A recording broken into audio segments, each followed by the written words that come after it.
Review of Kurukshetra. ఇది ఒక movie కాదు, ఇది ఒక యానిమేటెడ్ వెబ్ సిరీస్. కురుక్షేత్రం అంటే ఇది రివ్యూ కూడా కాదండి, ఒక జస్ట్ ఒపీనియన్. నా ఒపీనియన్ ఏంటి అన్నది మాత్రమే. ఎందుకంటే యానిమేటెడ్ మూవీస్ ఈ మధ్య ట్రెండ్లో నిలిచింది దేనివల్ల అంటే మహా అవతార్ నరసింహస్వామి. సో ఆ యానిమేటెడ్ మూవీ ఎంతైతే ప్రజల్లోకి బాగా ఎక్కిందో, తర్వాత చాలా ఓటీటీ ఛానల్స్, అలాగే చాలామంది ప్రొడ్యూసర్స్, యాక్టర్స్ తోటి పని లేకుండా ఏఐ తోటి యానిమేటెడ్ మూవీస్ని ప్రొడ్యూస్ చేస్తున్నారు. అలాంటిదే కురుక్షేత్ర వెబ్ సిరీస్ నెట్ఫ్లిక్స్లోని స్ట్రీమింగ్ అవుతుంది. ఇది యాక్చువల్గా హిందీ వెబ్ సిరీస్, అంటే ఇది సీజన్ 1. అయితే ఈ వెబ్ సిరీస్ చూసిన తర్వాత నాకేమనిపించింది అంటే నచ్చింది, కానీ చాలామందికి ఈ వెబ్ సిరీస్ చూసిన తర్వాత ఏమీ అర్థం కాదు. ఎందుకంటే ఎవరికి అర్థం అవుతుంది ఈ వెబ్ సిరీస్ అంటే చిన్నపిల్లలకి అయితే అస్సలు అర్థం కాదు. ఎందుకంటే క్యారెక్టర్లు అన్నీ కూడా డిఫరెంట్గా ఉంటాయి. డిఫరెంట్గా ఇంట్రడ్యూస్ చేయడం వల్ల మనకు అర్థం కాకపోవచ్చు. ఎవరికి బాగా అర్థమవుతుంది అంటే ఎవరైనా మహాభారతం గురించి బాగా తెలిసిన వాళ్ళకి కానీ, లేదంటే మహాభారతంలోని క్యారెక్టర్లు కానీ, లేదంటే ఒక 20 ఇయర్స్ నుండి ఉన్న పిల్లలకి చాలామందికి అర్థమవుతుంది. మిగతా వాళ్ళకంటే ఏదో కొత్త యానిమేటెడ్ మూవీ చూడాలి అని అనుకుంటే ఇలాంటి మూవీస్ అర్థమవుతాయి. ఎందుకు ఈ వెబ్ సిరీస్ అర్థం కావడం చాలా కష్టము అంటే, మహాభారతం గురించి చెప్పాలనుకున్నప్పుడు ఒక్కొక్క క్యారెక్టర్కి ఒక్కొక్క స్టోరీ అనేది ఉంటుంది, బ్యాక్ స్టోరీ. అలాంటిది నెట్ఫ్లిక్స్ వారు ఎలా ఆలోచించారో నాకు తెలియదు, కానీ అంటే ఆ డైరెక్టర్ ఎవరైతే కురుక్షేత్రం యానిమేటెడ్ వెబ్ సిరీస్ తీశారో ఆ డైరెక్టర్ ఎలా ఆలోచించాడో నాకు తెలియదు. ఫస్ట్ నుండి ఒక కథలాగా తీసుకుని వెళ్ళి ఉంటే బాగుండేది, కానీ డైరెక్ట్గా యుద్ధంలోకి తీసుకుని వెళ్ళి యుద్ధం జరుగుతున్న సమయంలోని ఒక్కొక్క క్యారెక్టర్ ఎవరైతే యుద్ధం చేస్తున్నారో, ఎగ్జాంపుల్కి ఏంటంటే భీష్ముడు కానీ అర్జునుడు కానీ ఎవరైనా యుద్ధం చేశాడు అనుకోండి, యుద్ధం చేసినప్పుడు ఆ క్యారెక్టర్ అక్కడ స్ట్రక్ అయిపోయి ఆ క్యారెక్టర్ బ్యాక్ స్టోరీ ఏంటో చిన్నది చెప్పుకుంటూ స్టోరీని ముందుకు నడిపించారు. అలా సీజన్ 1లోని 9 ఎపిసోడ్స్ ఉంటాయి. సో ఒక్కొక్క ఎపిసోడు 22 మినిట్స్ అలా ఉంటుంది. కానీ ఎంచుకున్న థాట్ కానీ ఆ ఆలోచన కానీ చాలా అంటే చాలా నచ్చింది. కానీ దాన్ని తీసుకుని వెళ్ళే విధానంలోని డైరెక్టర్ ఫెయిల్యూర్ అయ్యారని చెప్పాలి. ఒక కథలాగా ఫస్ట్ నుండి తీసుకుని వెళితే, అంటే మన సీరియల్స్ ఎలా ఉంటాయి, రోజుకు ఒక ఎపిసోడ్లోని కథలా తీసుకుని వెళ్తారు. ఇక్కడ ఈ కురుక్షేత్రం యానిమేటెడ్ వెబ్ సిరీస్ ఎలా ఉంటుంది అంటే, మహాభారతం బాగా అర్థమైన వాళ్ళకి, ఆ క్యారెక్టర్ల గురించి తెలిసిన వారికి మాత్రమే అర్థమవుతుంది.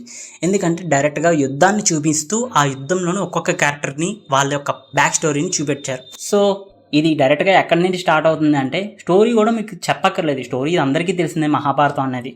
అందుకేనేమో డైరెక్టర్ ఇలా చూపించారేమో అనిపించింది. ఇందులోని క్యారెక్టర్స్ కానీ డైలాగ్స్ కానీ చాలా బాగా వర్కౌట్ అయ్యాయని చెప్పాలి. తెలుగులోని అంత వర్కౌట్ అవ్వలేదు. ఇది యాక్చువల్గా హిందీ వెబ్ సిరీస్, తెలుగులోని డబ్ అయింది. పాటలు కూడా తెలుగులోని డబ్ చేయలేదు, అందుకనే మనకి అర్థం కాకపోవచ్చు. నా ఒపీనియన్ ఏంటంటే, మహా అవతార్ నరసింహ చూసి ఈ వెబ్ సిరీస్ని క్రియేట్ చేశారేమో నెట్ఫ్లిక్స్ వారు, అనుకున్నంత వర్కౌట్ అవ్వలేదేమో అనిపించింది. వర్కౌట్ అవ్వాలి అంటే ఒక కథలాగా చెప్తే ఏదైనా నీట్గా వెళ్తుంది. అంటే ఏదైనా స్టోరీ నరేట్ చేసేటప్పుడు ఒక్కొక్క క్యారెక్టర్కి, అసలుకే మహాభారతంలోని ఒక్కొక్క క్యారెక్టర్కి ఒక్కొక్క స్టోరీ అనేది ఉంటుంది. అలాంటిది వీళ్ళు డైరెక్ట్గా యుద్ధాన్ని డైరెక్ట్గా చూపించేసి ఆ యుద్ధంలోనే ఒక్కొక్క క్యారెక్టర్కి ఒక్కొక్క బ్యాక్ స్టోరీ ఉంటుంది కదా, అలా చూపెడదాము, వీళ్ళు ఎందుకు యుద్ధం చేస్తున్నారు అనేది ఒక చిన్న ప్లాట్లోని చెప్పేశారు. సో అందుకనే కొంచెం అర్థం కావడానికి చాలా టైం పడుతుంది. మహాభారతం తెలిసిన వారికి కానీ, లేదంటే చాలామందికి తెలుసు, ఇప్పుడు కూడా తెలుసుకుంటారు. అలాంటి వాళ్ళకి ఈ వెబ్ సిరీస్ చాలా ఈజీగా అనిపిస్తుంది. కాబట్టి నరేటింగ్ కూడా ముందే తెలుసు కాబట్టి, స్టోరీ కూడా ముందే తెలుసు కాబట్టి ఎంజాయ్ చేస్తారు చూసినప్పుడు. కానీ మహాభారతం తెలియని వాళ్ళకి ఈ కురుక్షేత్రం వెబ్ సిరీస్ చూస్తే అసలు అర్థం కాదు. ఎందుకంటే దాని ముందు స్టోరీ ఏంటి అనేది చెప్తారు, లైట్గా అర్థమవుతుంది తప్ప పూర్తిగా అర్థం కాదు. నా సజెషన్ ఏంటంటే, ఎవరైనా ఒక కొత్త యానిమేటెడ్ వెబ్ సిరీస్ చూడాలి అని అనిపిస్తే ఈ కురుక్షేత్రం వెబ్ సిరీస్ చూడొచ్చు. అలాని నేను ఫోర్స్ చేయడం లేదు, కానీ నచ్చుతుంది.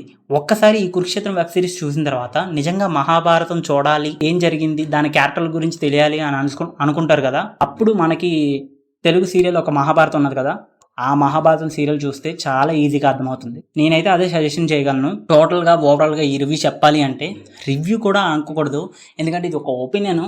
నా వరకు రివ్యూ చెప్పలేను. మహాభారతానికి ఎందుకు రివ్యూ చెప్పలేను అంటే, ఒక్కొక్క క్యారెక్టర్కి ఒక్కొక్క ఫ్లాష్ బ్యాక్ స్టోరీ ఉంటుంది, ఒక్కొక్క స్టోరీ ఉంటుంది, అందుకనే మనం చెప్పలేము. సో దీనికి రివ్యూతో సంబంధం లేదు. నా ఒపీనియన్ ఏంటంటే,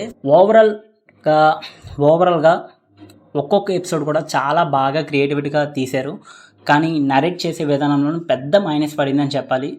నరేటింగ్ స్టార్టింగ్ నుండి కొంచెం ల్యాగ్ అయినా పర్లేదు, ఒక 900 ఎపిసోడ్లు అయినా అంటే అలా కాకుండా ఒక 100 ఎపిసోడ్లతోటి తీసినా బాగుండేది అని అనిపించింది. కానీ స్టోరీని బేగా నరేటింగ్ చేయడానికి డైరెక్టర్ ఎంచుకున్న రూట్ చాలా తప్పు అనిపించింది. లేట్గా రివ్యూ చెప్పిన, లేట్గా ఒపీనియన్ చెప్పిన, లేటెస్ట్గా చెప్పడం మా ఛానల్ యొక్క ఉద్దేశం.